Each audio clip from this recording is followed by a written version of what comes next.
Ош шаары миллиондық шалғыр байлығы. Ар бир шаар миллионнан өскеннен өзүнө өзү багат. Моякта Нижний Алаша деген айыл өкмөтү бар, шаардын ичинде. Аны аралап өтүп барасыз, кара шаар башталат. Ошол шаарды өткөзүп койбойлубу? Алар шаардыктай больницага бара албайт, шаардыктай мектепке бара албайт, бирок шаардын дүкөнүнө барат, шаарга салык төлөйт, айылдыктай мамиле кылат да. Ошол Бишкек, Ош шаарларын кеңейтүү боюнча, шаарлык калктын санын өстүрүү боюнча бир өкмөттүн аракети болсо да. Рахмат, Каныбек Апашевич. Нобель сыйлыгынын лауреаттарынын айтышуусу боюнча 2050 жылы 300 гана чоң шаар калат деп атат да. Мамлекет болбой, баары тең урбанизация, глобализация болот экен.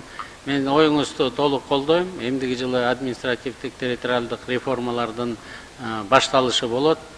Ош шаары миллионго чейин өсүш керек, Бишкек шаары 2 миллионго чейин өсүш керек.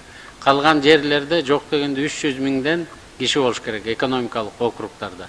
Ошондо ошо экономикалык округтардын борборунда шаарлардагы өскөнгө мүмкүнчүлүк алат. Бул боюнча оюңузду толук колдойм.